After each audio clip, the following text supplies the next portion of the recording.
What was it like when Disney World was just completely shut down for months? How did Disney World's major 2020 changes impact the way we navigate the parks today? We're taking a look into the past to reflect on what happened after the historic COVID closures, to see what Disney rules have returned to normal since then, and which ones have stuck around.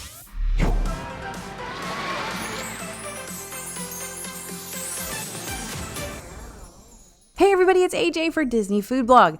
It's been 5 years since those closures that shut down the Disney World parks, and a lot has changed since then regarding Disney's rules and offerings and technology. Some things are brand new and sticking around, some things just never returned. But before we get into all of that, let's go back in time and see how those closures happened in the first place and how long it took for everything to become operational again. I'll tell you what though, doing the research for this video was eye-opening. Even though I lived through this time, I was doing the Disney Food Blog, we were doing all of the videos, we were doing the blog posts, we were doing social media. It still feels like a completely unbelievable time. The stuff that Disney kind of installed, I'm just looking back at it and going, oh my gosh, that was our normal at one point. Anyway, I'll stop blah-blahing. Let's move on to the past.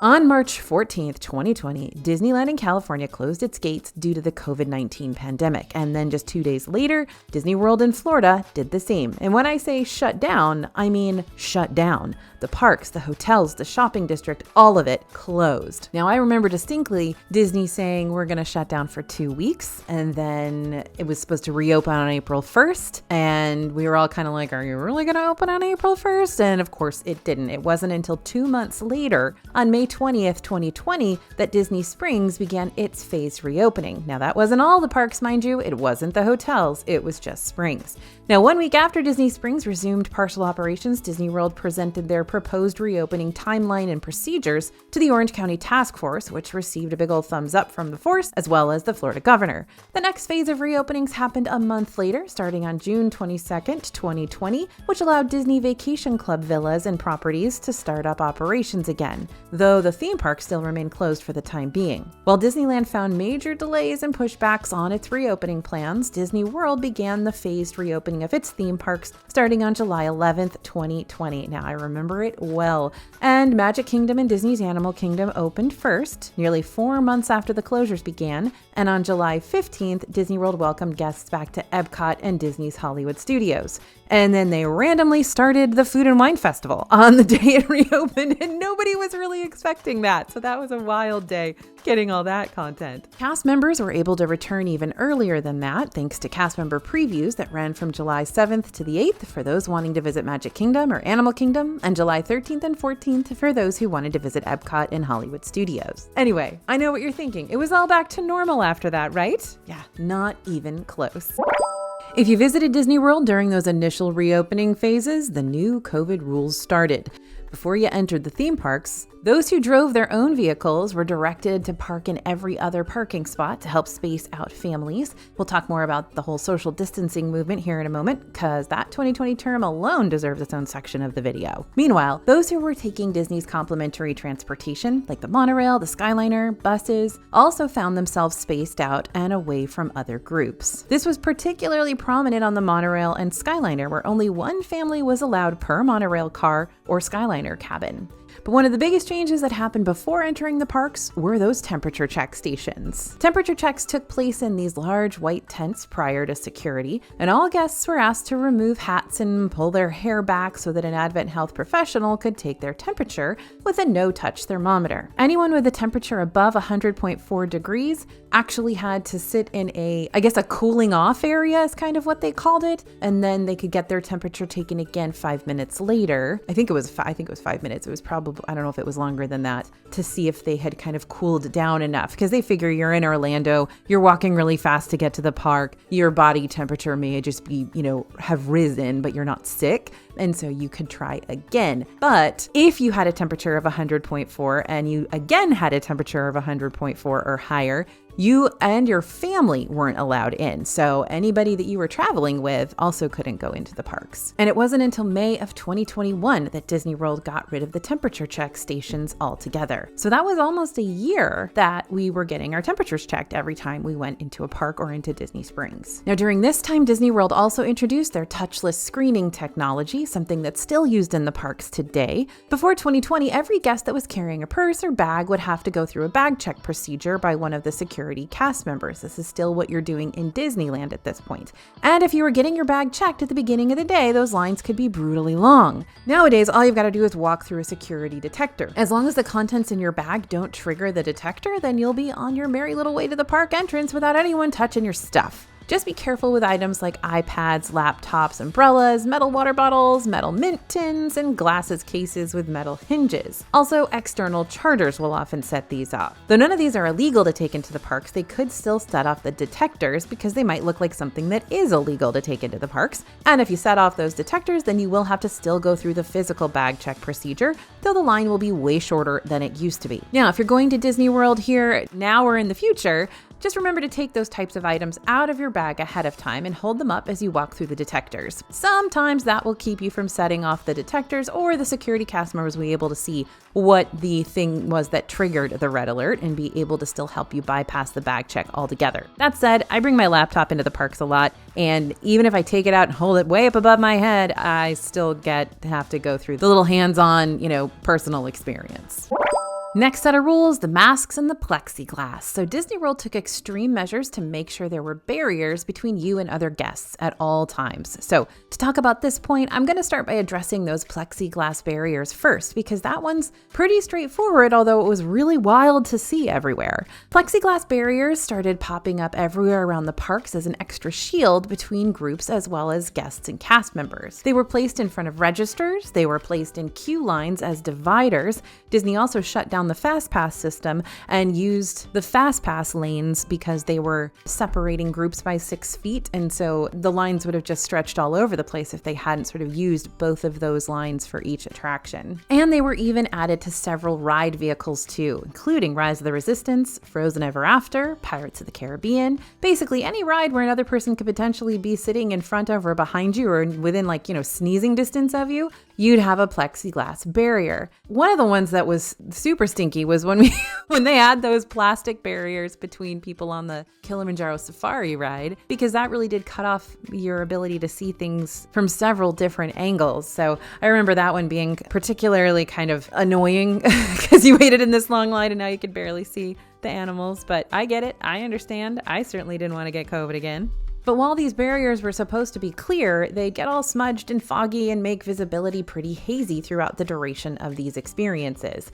Even the monorail had plexiglass dividers separating one car from the other. Plexiglass barriers stuck around inside the rides for about as long as the temperature checks stuck around. However, plexiglass inside the shops lasted even longer than that. It wasn't until March of 2022 that we finally saw the plexiglass barriers start to come down around those registers. Okay, now let's talk about those face masks. The timeline for this one's a doozy, so stay with me, and I promise to make it as quick and clear as possible, but my goal here is kind of to show you how weird it was with all of the rules that had to come into practice, and when those rules stopped being practiced, and when Disney, I feel like every single day there was another rule change that you had to then figure out and sort out in your head before you went. It was pretty wild. So the face mask policy was put in place right when Disney Springs started to reopen, and initially what counted as an appropriate face covering was a bit vague. The main thing guests knew was that A, you needed some sort of mask to enter any location in Disney that placed you around other people,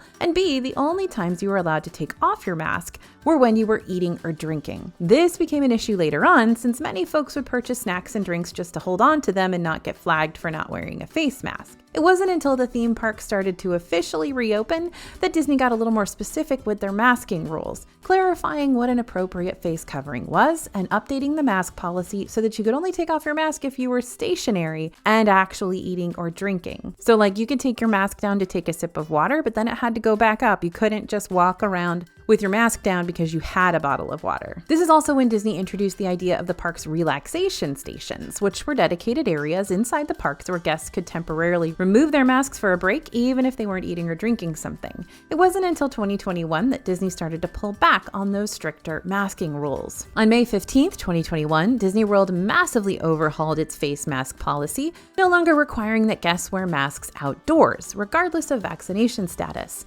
They still, however, needed to wear them indoors, unless, of course, they were eating or drinking and stationary. A month after that, the policy updated again so that fully vaccinated guests didn't have to wear face masks at all, except on Disney transportation. But then Disney did some backtracking after an uptick of COVID-19 numbers that happened that summer, so on July 27th, 2021, everyone, regardless of vaccination status, once again had to wear masks indoors, but not outdoors. And those rules stayed in place until February 17th, 2022, which is when the indoor masking policy was loosened once more with feeling, except for if you were riding on enclosed Disney transportation. Finally, on April 19th, 2022, the policy was again updated to reflect that the face masks were no longer required, period. So, where does that put us with face masks now in 2025? While face masks are still no longer a requirement in Disney World, you might still see a few guests and families walking around with them by choice just as an extra safety precaution. But if you want a full look at Disney's updated health and safety policies before you go, you can find the full FAQ listed on the website.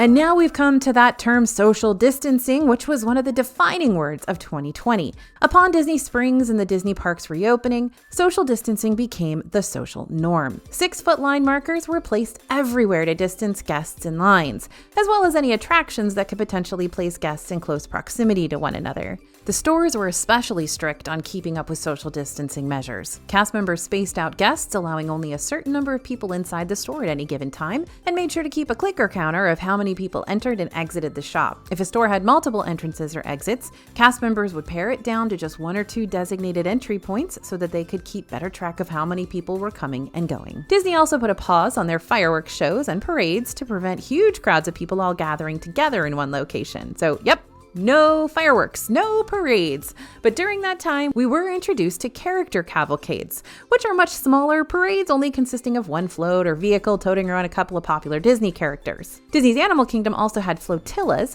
which were the same thing as cavalcades, except that they happened across the Discovery River. Even after the Magic Kingdom fireworks returned in July 2021 and the Festival of Fantasy parade returned in March 2022, cavalcades continue to be a regular part of Magic Kingdom's day. Today, you can often see the Disney Adventure Friends Cavalcade take on Main Street USA. You can check the My Disney Experience app for those updated show times. And that's one of the only places you're going to regularly see Miguel from Coco. And while flotillas were a regular part of the Animal Kingdom scene for a good long while there, back in May 2024, Disney retired the flotillas, which made me kind of sad. It was really neat to sit out on the Nomad Lounge patio and watch the characters come by on the Discovery River, but alas, Nomad Lounge is still awesome regardless. Speaking of restaurants, social distancing happened there too. Every other table was blocked off to enforce that groups didn't sit right up next to each other. And when it came to buffets, those didn't exist for a long time after the parks reopened. Instead, restaurants that previously offered buffet lines had modified family-style offerings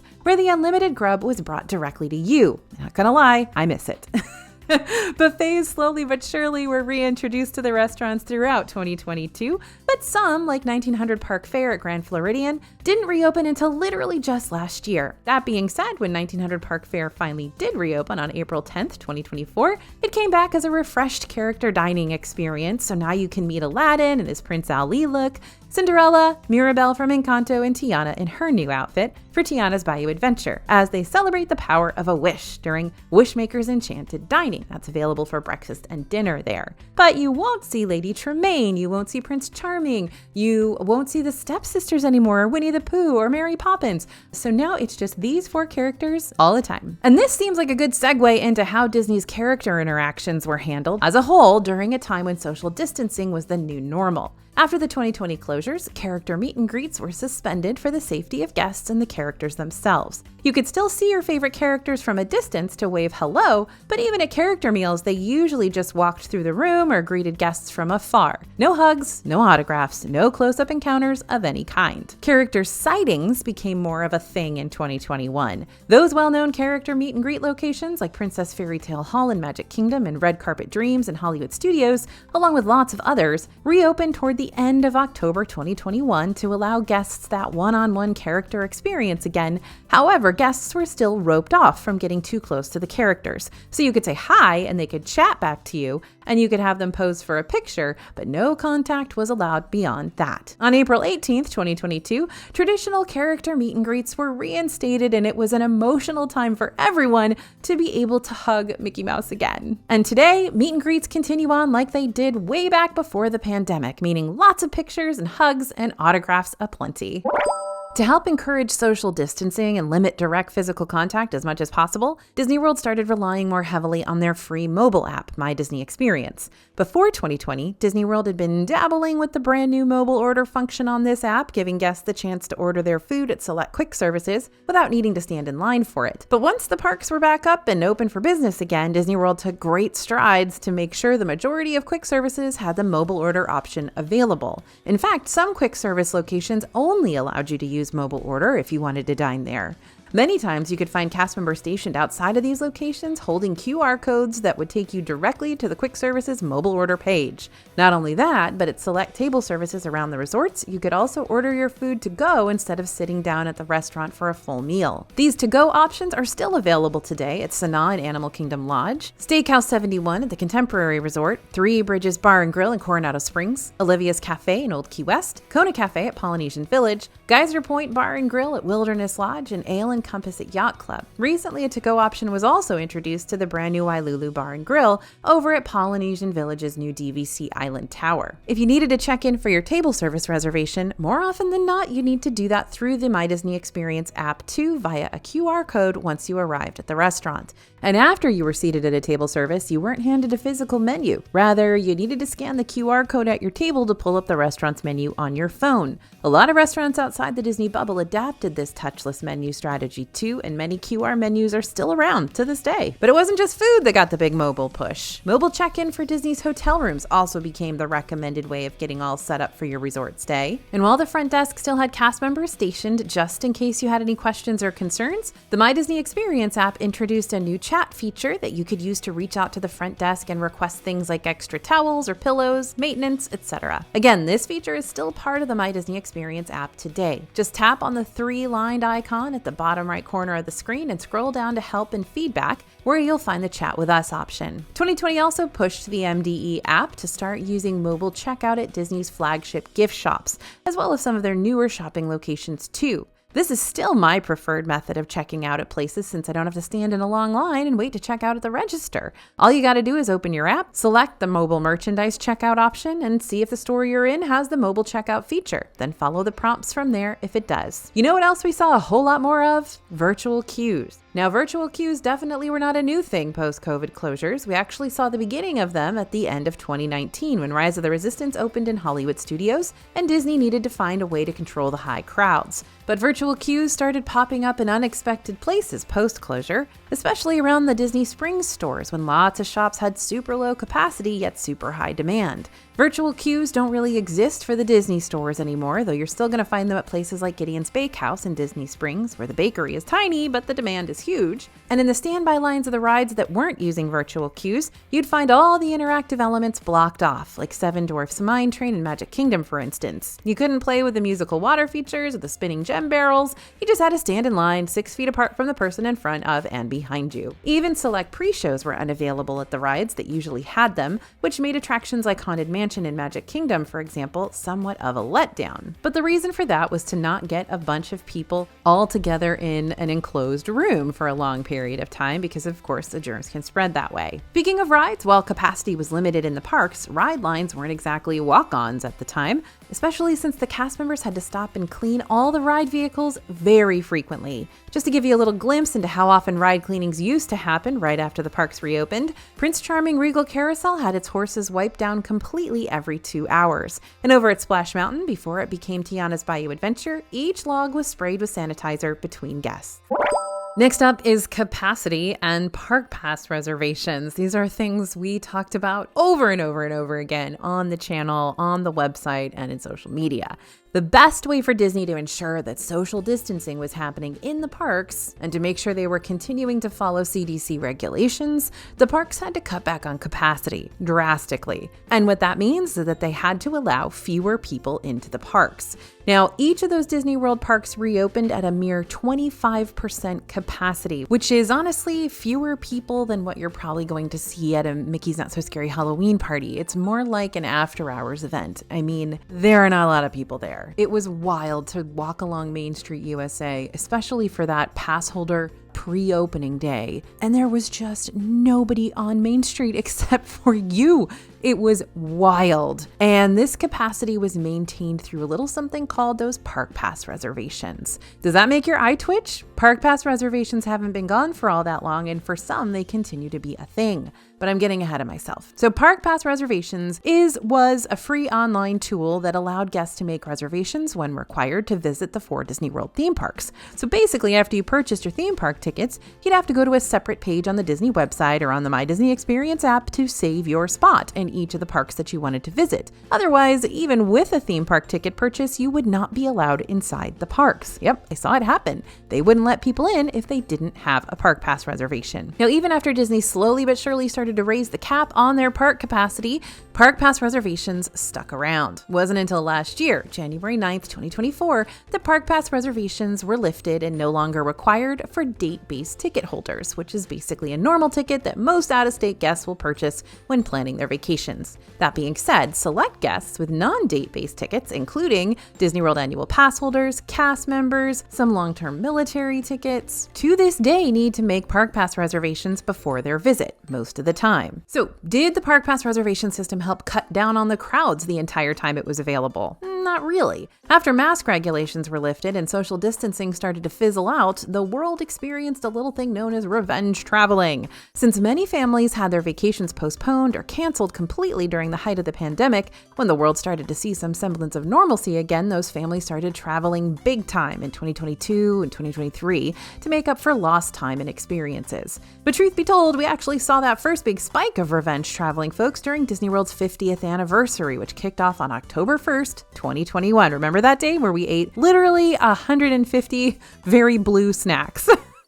People were stir crazy and ready to get out and do stuff again, and Disney World became a destination that was a familiar comfort for many. Today, we still see plenty of big crowds piling into the parks, but they're not as congested as they were during the height of revenge traveling. The highest crowd levels still tend to show up during peak season times, like spring break in mid-March, around July 4th during Independence Day and summer vacation, and during Thanksgiving week, and right before, during, and after the Christmas holiday. Also around New Year's Eve, New Year's Day, sometimes Labor Day gets rough. And while we still see a lot of higher crowds during January and February than we used to see before 2020, Disney can still see some fairly empty park days during non-peak travel seasons like post-spring break, right before summer vacation, and back to school season. Okay, let's talk about park hopping. When the parks reopened, the ability to jump between parks in a single day with a park hopper add-on no longer existed. But on January 1st, 2021, park hopping returned to Disney World, just in a much different capacity. While you could add park hopping capabilities to your day, you wouldn't park hop until 2 p.m. or later, meaning you had to go to the park you made reservations for first, and then you couldn't hop to any other park until the clock struck 2. These park hopping rules were kept in place until Park Pass reservations were lifted. Now you can park hop anytime, anywhere as a date-based ticket guest. If you're an annual pass holder or cast member who still needs to make Park Pass reservations, the 2 p.m. rule no longer applies to you either. That being said, you do have to scan in for the park you made reservations for first before hopping over to a different location, even if that means scanning into a park at 9 a.m. and then turning around to leave at 9:01. Then there's the holiday parties. Sadly, the separately ticketed events, Mickey's Not So Scary Halloween Party and Mickey's Very Merry Christmas Party, were completely canceled during 2020, and in 2021, they still weren't a thing. However, Disney attempted to bring new holiday parties to the park during this time to help make up for what we were missing, and they were lackluster, to put it nicely. First, Disney introduced us to After Hours Boo Bash and Magic Kingdom member Boo Bash, which ran on select nights from August 10th, 2021 to October 31st, 2021. While Boo Bash still offered Halloween-themed character cavalcades, Disney character appearances throughout the park, musical performances by the Cadaver Dans, and trick-or-treating along with a small selection of complimentary snacks and beverages. But the event was missing some key elements like the Halloween fireworks and the Boo to You parade and the one-on-one character meet and greets. Then, when Christmas rolled around in 2021, Magic Kingdom did a similar thing by not bringing back Mickey's Very Merry Christmas Party and instead gave us the Disney Very Merriest After Hours event. So this one was better than Boo Bash simply because it had more to offer. We still got to see fireworks and parades and themed holiday attractions and Snope on Main Street USA, because yeah, the fireworks had come back by that point. And we even got to see Santa, though you could not get close to him. But what you could expect with Boo Bash and Very Merriest were overall shorter events, which still cost the same price, if not more, than the regular Magic Kingdom parties. Great! Very Merriest was also the event where the holiday dream lights didn't appear on the castle for the first time, and we still haven't seen them around Christmas time ever since. R.I.P. Dream lights! In 2022, Magic Kingdom shelved the holiday after-hours events indefinitely and brought back the OG holiday parties to their former glory. In fact, in 2023, Disney's Hollywood Studios decided to join in on the holiday party fun and introduced us to Jollywood Nights. During this separately ticketed party, you can experience exclusive holiday music and entertainment inspired by different genres, as well as a live holiday special hosted by Kermit the Frog and Miss Piggy, a Nightmare Before Christmas sing-along, DJ spins on Hollywood Boulevard, a speakeasy-inspired jazz lounge, the Jingle Bell Jingle Bam nighttime fireworks and projections spectacular, limited-time treats, rare characters, ice skating performances, that's new, and more. We'll keep you updated once we learn more about what Disney's holiday parties have in store for us in 2025. We should actually start getting information about that pretty soon. But just because they've piqued your interest today, check out our holiday party video reviews from 2024 that are up on the channel when you get the chance. Several of the decisions that Disney made in 2020 still impact the way we plan our vacations to this day. It is the end of an era for a lot of stuff. I don't know if Disney just decided to take advantage of the whole situation and just take a bunch of stuff away, or if that was like already on the blueprints for the future before the pandemic even existed. So let me give you a quick rundown of all the different things that Disney has either changed, removed, or morphed into something completely different. First is Fastpass. So when we first returned to the parks, I remember our DFB reporters going, all the Fastpass kiosks have been covered up. I'm sure that's a temporary thing. Little did we know that it was the beginning of the end for this free Skip the Ride line service. In 2021, Fastpass was officially kicked to the curb, and Disney Genie Plus officially became the new thing. Much like Fastpass, Genie Plus still helped you bypass those ride lines around the parks, but now you had to pay for it. Genie Plus originally set you back $15 per person per day, no matter which park you decided to go to. But if you wanted to skip the lines of the newest and most popular rides, you needed to pay extra for what they were calling individual attraction selections, where prices varied depending on the experience, which then morphed into individual lightning lanes. You were also limited to purchasing and selecting your lightning lanes on the day of your visit. Rules regarding how Genie Plus worked in the parks changed frequently during those first few years until it made its biggest change just last year by disappearing altogether. On July 24th, 2024, Genie Plus was replaced by multi-pass and single pass selections, and later on in 2024, we also received Premier Pass selections too, which gives you all the lightning lanes available at a single park for one hefty price point. Today, multi and single pass selections still cost money, which varies depending on which park you go to and what day you're going to be there. And they can be purchased ahead of time, thank goodness, which means you can also select a certain amount of lightning lanes ahead of time too. So this is a bare bones description of the new updated service, I'm well aware, but you can always learn more about multi, single, and premier passes by scanning the QR code you see on the screen now, or if you're watching this on your phone, you can go to disneyfoodblog.com/multipass to pick up our free guide to all things lightning lanes. Okay, get your hankies out because it's time to talk about Magical Express. For many years, Disney World Resort guests have had the opportunity to use Disney's Magical Express for free to travel to and from the Orlando International Airport between the Disney resorts. But on January 1st, 2022, Disney discontinued its Magical Express offering, and all was sad and dreary. But what happened? Why cancel a complimentary transportation service for hotel guests who are already paying a lot of money to stay at a Disney resort in the first place. While Disney never quite had a clear-cut answer to share with us on this question, the revenue and labor situation that Disney faced immediately after the 2020 closures more than likely had a big impact on this service. The dissolution of the Magical Express was another way for the Disney company to save some money and buffer its revenue losses. And of course, they had lost several cast members over the years through furlough and people just moving away and getting other jobs because they had to have an income. Much like how Fastpasses were replaced with Genie Plus, a free service to a paid service, Magical Express was replaced by 2 premium shuttle services called Mirrors Connect and Sunshine Flyer, a free service to another paid service. Later on, these 2 services eventually combined into one mega bus line that's now called Mirrors Connect, driven by Sunshine. Okay. Mirrors provides a similar charter bus experience from the airport to your Disney hotel, but now with the added benefit of not exclusively serving Disney World resorts. These shuttles can also provide service for other select hotel guests around the Orlando area, but you still gotta pay for it. Okay, we are still in our end of an era section here with stuff that changed drastically. And we've gotten to the hotel section of this, because hotel perks have been stripped down drastically.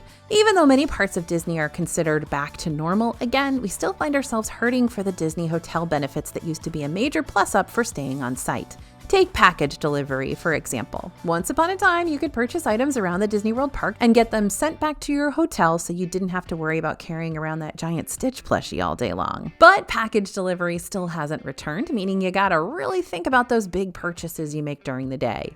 Room service has also been MIA since the 2020 closures, except for over at Disney's Grand Floridian Resort and Spa, where room service still shows up every now and then. But if you want to enjoy a relaxing lunch or dinner inside your hotel room, you're going to have to get a quick service meal to go, or you're going to have to order yourself some grub from a food delivery service, like DoorDash, to get food to you from outside the Disney bubble. Before the closures, those staying at a Disney World resort also had the added benefit of extra magic hours. And although this perk didn't exactly go away, it looks real different than what it used to be. Before, any guest staying at a Disney-owned resort, whether it be value, moderate, or deluxe, could either enter into select parks on certain mornings 1 hour earlier, or stay in select parks on certain nights 1 hour after the parks closed. But post-2020 closures, this perk split up into 2 different Disney resort benefits. Now you have the early theme park entry, which continues to be available to all resort guests, but is now limited to only 30 minutes before the parks opened instead of a full hour. However, this benefit is available for every park on every day, which is a nice switch up from before when it was only 1 park per day. And those extra magic hours at night became extended evening hours, which are now only available on very few nights at certain parks and only for people staying at deluxe resorts. So if you're planning on staying at a value or moderate, you'll only have early theme park entry in the morning at your disposal. Disney resorts also got rid of their free magic bands back in August of 2021. Back in the good old days, if you booked a Disney World resort stay, you could pick out free standard magic bands for the whole family to have sent to your house before your trip. It was a very exciting day opening the magic band box. But since Disney World added the Magic Mobile option to the My Disney Experience app back in March 2021, which is basically a digital park ticket on your phone that makes scanning into the park easy and contactless, Disney went ahead and dissolved the free Magic Bands, since Magic Mobile basically did the same thing and cost them nothing. That being said, you can still pick up a Magic Band or a Magic Band Plus, which has extra tech features on it that you can use around the parks from several Disney World gift shops. You're just going to have to pay the $30 plus extra for it. If you're staying at a Disney-owned hotel, you can also pre-order certain Magic Band styles at a discounted price. To order your discounted Magic Band, just log into your My Disney Experience account. Make sure your resort info is linked in your profile, and once you tap on the menu button in the bottom right-hand corner, select the My Magic Bands and Cards option, where Disney will walk you the rest of the way from there. And let's not forget about Disney's cleaning services. Mousekeeping was modified when Disney World's hotels reopened, and it still remains modified to a certain degree. According to Disney's website, prior to a guest's arrival, the hotel room undergoes a thorough cleaning. But during your stay, Disney's website notes that guest rooms at the value and moderate resorts will receive a light cleaning service every other day instead of every single day. Meanwhile, the deluxe resorts have fully returned to daily cleaning. That being said, if you're staying at a DVC hotel, you'll get housekeeping service on the 4th and 8th days of your stay, unless you decline it. Okay, is all of this ringing some bells for you? You remember when this stuff used to exist and how all of a sudden it didn't anymore? Same thing with the Disney dining plan. plan. So park pass reservations went away on January 9th and park hopping returned to normal on January 9th. Did anything else major happen on January 9th, 2024? Yep, the Disney dining plan finally returned then too. The Disney dining plan is a way to prepay for the majority, if not all, of your meals before your Disney World vacation kicks off. And while we were thrilled to see it return as an option for guests who were missing it, the DDP didn't return completely unscathed after its extended hiatus. The last time the dining plan was available, guests had a choice of 4 different plans. The quick service plan for dining only at quick service restaurants, the basic or standard dining plan for a mix of dining at quick services and table services, the Disney Dining Plan Plus, which offered 2 meals a day wherever you wanted to go, as well as 2 snacks, and the Deluxe Disney Dining Plan, which included 3 meals a day plus 2 snacks. Okay, today only 2 of those options remain available. You can choose between the quick service plan, 2 quick service meals and 1 snack per day, or you can choose the basic or standard plan, which offers 1 quick service meal, 1 table service meal, and 1 snack per day. Okay, this one really hurts my heart. I am missing this so much. Remember Tables in Wonderland? Yep, Tables in Wonderland was a membership card that provided Disney World's more frequent guests with 20% off at many Disney World dining locations. It also gave out exclusive dining offers like special events to cardholders multiple times through the year. But when the parks closed in 2020, Disney suspended any future Tables in Wonderland card sales, and it extended the memberships of pre-existing cardholders for when the parks reopened so that members could get their money's worth out of their purchase. But once all the cards officially expired as of September 1st, 2021, all new membership purchases were suspended until the foreseeable future. That being said, annual pass holders, Disney Vacation Club members, and Disney Visa card holders can still find dining and merch discounts at several locations throughout Disney World property. They just can't use Tables in Wonderland cards anymore, which is a real stinker because it gave you 20% off. That's a lot, and it included any alcohol you drank. My word. Okay, this is another tragedy. Oh my gosh, this is really reminding me of a lot of things that were great in the old days. Let's talk toppings bars. Quick services like Pecos Bill, Tall Tale Inn and Cafe, yes, that's its real name, in Magic Kingdom, Restaurantosaurus in Animal Kingdom, Cosmic Rays in Magic Kingdom, and a bunch of other Disney fast food joints used to have these salad bar-like stations full of fresh add-ons to help jazz up your basic theme park burgers and tacos and hot dogs, you name it. There was even free guacamole. You remember that? And I'm not just talking about basic condiments. There were peppers and pickles and salsa and sauteed mushrooms and sauteed onions, shredded cheese, lettuce, sliced tomatoes. Even plastic cheese was available there for a while, as much as you wanted. And then 2020 happened, so you can probably fill in the blanks as to what happened next. When these restaurants reopened post-closure, the toppings bars didn't return with them. And I've been a sad AJ ever since. That being said, you can request toppings at quick services like Pecos Bill when you place your order via inline or through mobile order, but it's still not the same level of customization that we used to have. All right, so what really happened to annual passes after the 2020 closures? Remember how wild that is? Even after the parks reopened, Disney kept annual pass sales suspended, and those sales were kept on pause for 18 months before Disney reintroduced a brand new annual pass system at the beginning of September in 2021. Gone were the days of silver, gold, and platinum passes. Didn't even have those premier passes anymore. Instead, 4 new tiers took up the ranks. So why has this new system been so impactful on AP holders? Well, for starters, non-Florida residents don't have a whole lot of options anymore, despite the several different tiers listed. As an out-of-state resident, you have to purchase the most expensive park pass, which is the Disney Incredipass. Sure, it has no blockout dates, so that's good, but it also makes those out-of-staters pay in full for these passes with no available payment plan options, unlike the payment plans that were installed for locals. And though many of the Disney pass holder perks remained after APs became a thing again, like park hopping benefits, select restaurant and merch discounts, and complimentary parking at the theme parks, guests noticed that some previously included perks now cost extra. Before, annual pass holders automatically had Disney PhotoPass added into their accounts, but with this new system, PhotoPass now costs an extra $99 for APs and needs to be renewed each year along with the annual pass fees. And talking water parks, on March 7th, 2021, Disney was able to reopen the water parks. Nope, scratch that. They were only able to open one water park, Blizzard Beach, because don't forget, It's impossible to have two open at a time now. Typhoon Lagoon didn't reopen until January 2nd, 2022. But after it opened, Blizzard Beach went dark again for extended refurbishments. And that's pretty much been the pattern of things ever since. Disney never has both water parks open at the same time anymore, so when you're using that free water park perk on the day of your Disney hotel check-in during 2025, you'll only be able to use that perk at whatever water park is open during the time of your visit. By the way, what happens is that they only pay to staff one water park. So for half the year, Typhoon Lagoon is open, and then for the other half of the year, everybody that works in Typhoon Lagoon goes over and works at Blizzard Beach. That's how it works. Now, I bet a lot of you are surprised that I haven't talked about this yet, so here we go. Furloughs and reduced menus. The 2020 closures impacted Disney cast members hard. When the parks first closed, Disney planned on this being a very temporary thing. Like I said, 2 weeks. They were going to make sure all their cast members were back and working in the parks by March 31st, and then by April 1st. And then none of those things happened, and that led Disney to make some pretty rough decisions in the following month. Most non-essential, non-union cast members were temporarily furloughed, and while many were called back to work before the parks reopened again, several were left still wondering when they'd be called back again. Would it be weeks? Months? Years? Some cast members were never brought back on, or by the time they were, they'd already found work elsewhere. It wasn't just cast members impacted by sudden job loss. Equity performers, who are often hired to work as Disney's live entertainment, found themselves out of work, some temporarily, some more permanently. And while live entertainment took its sweet time returning to the parks, with some shows adapted to limit actor contact, like we saw during Beauty and the Beast live on stage in Hollywood studios,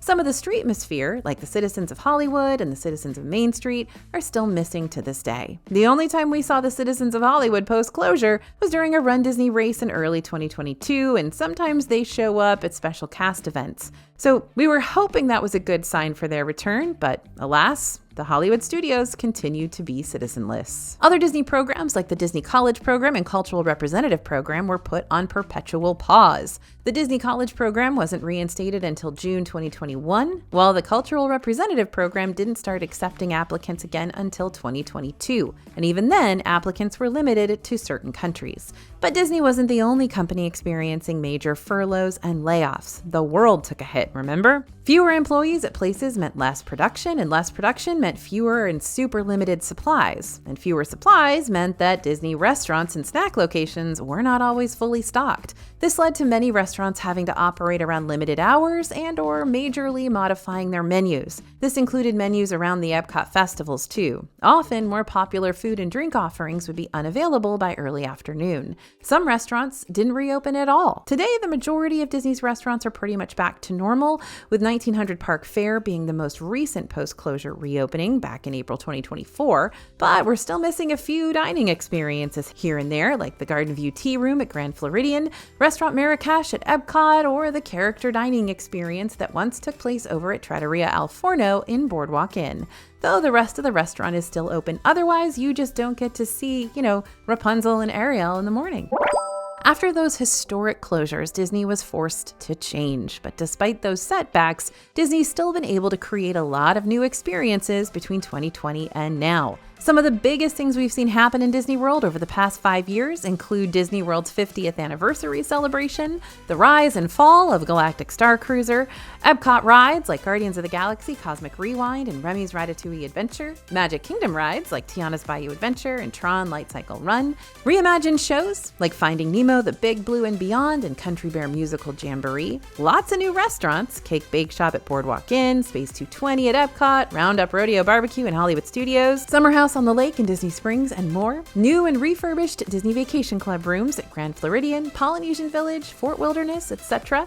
I could keep going, but I'm going to stop there for now, because guess what? Disney is not done expanding their parks yet. While Disney continues to recover from the major challenges that 2020's unprecedented times produced, there's still a lot we've got to look forward to when it comes to these parks in the future. So make sure to stay tuned for upcoming exciting Disney World announcements and openings, and we'll make sure to keep you in the loop, unprecedented times or not. Don't forget to join our newsletter. It's totally free. We'll keep you completely up to date, and the link to join is down in the description. Thanks for listening, and thanks for watching. As always, this is AJ for Disney Food Blog, and we'll see you real soon.